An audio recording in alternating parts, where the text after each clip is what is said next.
전 개인적으로 뭐 잘하고 있다고 생각을 하고 있어요. 소통의 측면에서는 잘 이끌어간다고 보고 있어요. 노력을 많이 하고 계시잖아요. 필요할 때 국내에 계시지도 않고 소통이 아직 부족한 것 같아요. 그냥 마냥 일방적인 그런 이건 이렇게 할 것이다 하고 자르고 더 이상은 없는 것 같아요.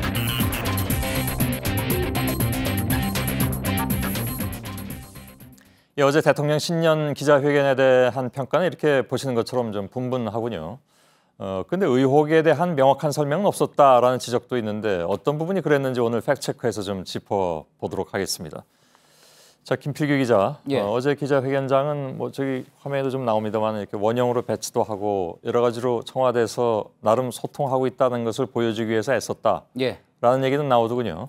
특히나 이제 지난해 신년 기자회견과 비교해서 그런 분석이 나오고 있는 건데요. 예. 그런 설명을 또 자체적으로 하고 있고요. 질문자가 일단 16명이었습니다. 그러니까 지난번보다는 4명이 늘었고요.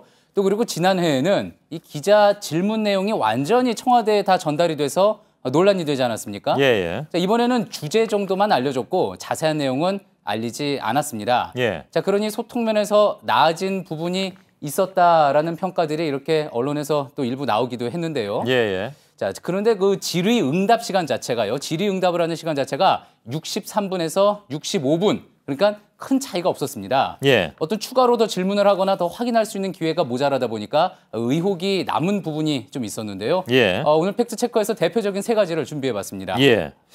자, 첫 번째는 장관들의 대면 보고가 충분했느냐. 예. 이거 뭐 계속 나온 얘기였습니다. 정권 출범 이후부터. 예. 그 부분에 대해서 이제 질문이 나온 거였었는데요. 그러니까 장관들의 독대 대면 보고가 너무 적다라는 이야기가 나오는데 좀 늘릴 의향이 없느냐 이런 질문이 나온 겁니다. 이에 대해서 대통령 대답은 이랬는데요. 들어보시죠. 예. 그게 필요하다고 생각하세요?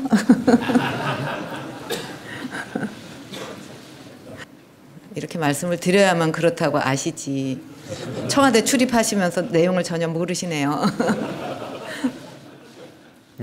사실 이 대면 보고 문제요. 말씀하셨던 것처럼 그동안 언론에서 참 많이 지적이 됐던 부분입니다. 자, 그래서 새로 임명된 장관도 몇 달간 대면 보고 못했다. 주로 서면 보고만 주고받는다. 뭐 이런 내용들 기사로도 참 많이 나왔었는데 조응천 전 공직기강 비서관이죠. 홍경식 전 민정수석조차도 대통령을 독대할 기회가 거의 없었다. 이렇게 폭로를 한 적이 있었습니다. 또 새로 임명된 박인용 국민안전처장이요. 자, 이 기자들을 만난 자리가 있었는데 기자들을 만난 자리에서 대통령 휴대전화 번호가 있냐? 가르쳐 드릴 수가 없다. 자, 그랬더니 그렇다면 그거 안 갖고 계시는군요. 그랬더니 알아서 판단해라. 뭐 이런 이야기가 나오면서 결국 한 라인이 없는 거 아니냐 대통령과 뭐 이런 이야기도 있었습니다. 자, 이 상황에서요. 대면 보고 부족을 지적하는 기자에게 내용도 모르면서 묻느냐라는 어떤 핀잔 같은 이야기를 할 정도는 아니라는 지적이 그래서 좀 나오는 겁니다. 국민안전처장 정도면 그야말로 하트라인이 있어야 되는 게 아닌가 싶기도 하고 상식적으로 생각을 했어요. 조금 전에 나왔던 조응천 전 비서관 같은 경우는 요즘 뭐 미운 털이 박힌 양반이라서 그 얘기를 어디까지 믿어야 되냐 하는 생각도 일면 들긴 들지만 아무튼 그 양반이 느끼기에는 그런 것 같군요. 그래서 문제는 이런 얘기들이 나오면 한 번 더 따져볼 수 있는 그런 기회가 기자회견장에서 있어야 되는데 그게 없지 않았냐 하는 지적이죠. 그렇습니다. 그래서 두 번째도 이제 좀 살펴볼 텐데요. 두 번째 부분은요. 인사 관련된 질문이었습니다. 자, 그러니까 인사 편차가 이번 정부 들어서 너무 심하다. 대탕평책을 펼칠 생각은 없으십니까? 하는 질문이었는데요. 이에 대한 대통령 대답 역시 먼저 들어보시죠. 어떤 특정 지역이라고 해서 유능하지도 않고 그렇게 할 만한 감당할 수 없는데도 특정 지역이기 때문에 뭐 어떤 특혜를 받는다. 이것도 또 있을 수 없다고 생각을 합니다. 뭐 여기서 특정 지역이라는 게 어느 지역인지는 뭐 보신 분들께서 다 아시겠습니다만 굉장히 반론이 많이 나올 것 같습니다. 이런 부분에 있어서는. 그래서 이번 정권 들어서 특정 지역 편중 인사 이건 굉장히 많이 나왔는데요. 지금 이 지도에서 한번 보실 텐데요. 현재 대한민국 국가의전 서열 10위 중에요. 10위지만 이제 야당 목소리 국회 부의장이 2명이기 때문에 이제 11명인데 그중에 8명이 영남 출신입니다. 자, 뭐 문희상 야당 대표와 또 야당 출신의 국회 부의장 그리고 이인복 선관위원장만 비영남 출신인 건데요. 예. 이뿐만이 아니라 게다가 5대 권력기관이라고 보통 부르죠. 검찰총장, 감사원장, 국세청장 뭐 이렇게 해서요. 예. 5명 모두가 영남 출신입니다. 그러게요. 그리고 또 이 청와대 실장 3명 중에 2명도 영남이니까요. 이 부분에 대해서도 어쩌면 한 번 더 짚어볼 수 있지 않았을까 하는 아쉬움이 남는 대목입니다. 그 이제 호남이나 이런 다른 지역은 이렇게 거의 뭐 봐도 전멸하다시피 하고 있으니까 이건 좀 문제가 된다라는 그런 얘기 당연히 뭐 나올 수 있을 것 같습니다. 예. 다음은 논란의 중심에 섰던 새 비서관에 대한 얘기입니다. 예.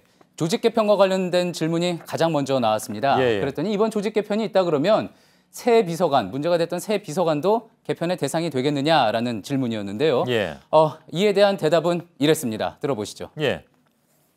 저는 그 새 비서관이 묵묵히 고생하면서 그저 그 자기 맡은 일을 열심히 하고 또 그런 비리가 없을 거라고 믿었지만 이번에 뭐 대대적으로 다 뒤집고 그러는 바람에 진짜 없구나 하는 것을 저도 확인을 했습니다. 예. 하지만 이 역시요. 그동안 새 비서관과 관련해서 뭐 문체부 인사에 한 비서관이 개입을 했다. 그리고 또 경찰 인사 관련해서 나에게 전화가 왔다. 이런 구체적인 증언이 있지 않았습니까? 예, 예. 대통령이 그냥 교체할 이유가 없다. 문제 없다. 이렇게 한마디로 끝내기에는 석연치 않은 부분이 있는 겁니다. 예. 자, 그러다 보니까 전문가들 사이에서 어제 기자회견을 놓고 뭐 이런 이야기도 나왔습니다. 예. 사실상 다 단답형이잖아요. 질문 하나 던지고 그에 대한 추후 질문이 없잖아요. 그렇기 때문에 뭐 대통령 본인 하고 싶은 말만 하고 그에 대해서 뭐 맞는 말이든 아니든 다시 한번 확인 질문을 할 수 없다라고 하는 것도 매우 다른 점이죠. 뭐 제 질문이었기 때문에 대통령이 일방적으로 얘기하고 넘어가는 형태인 거죠. 예. 그 대통령의 기자회견이라는 게 사실 뭐 지난 정부에서도 그랬고, 예.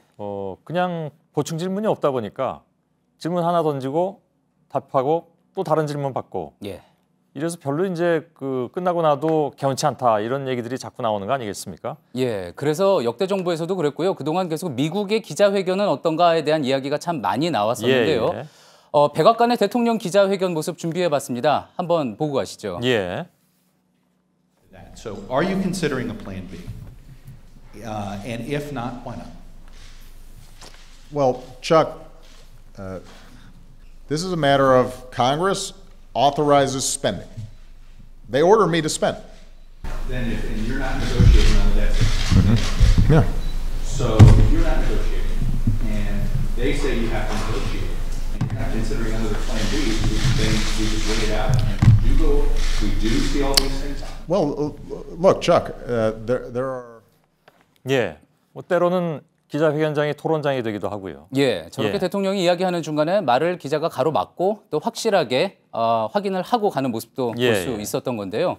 또 이런 부분, 이런 문화뿐만이 아니라 아울러 기자회견 자체가 좀 더 자주 있어야 한다는 지적도 나오고 있습니다. 조금 전에 보신 오바마 대통령의 경우요. 연 평균 20회 이상 기자회견을 했습니다. 예. 그리고 이제 이웃나라 일본 아베 총리도 지난해 18번의 기자회견을 했습니다. 예. 자, 이번에 뭐 소통 노력에 대한 청와대의 어떤 평가가 있긴 했지만서도요. 앞에서 지적한 부분들 볼 때 청와대가 생각하는 소통 그리고 국민들이 생각하는 소통의 간극을 더 줄이는 노력이 좀 필요해 보입니다. 예. 하긴 뭐 한 1년에 20회까지 아니라 하더라도 한 달에 한 번 정도만 하더라도 이런 뭐 한 번 끝나고 나서 여러 가지 이렇게 좀 뒷얘기 나오는 것은 사라지지 않을까 하는 생각도 드는군요. 예. 알겠습니다. 너무 과욕인지는 모르겠습니다만 김필규 기자였습니다. 수고했습니다.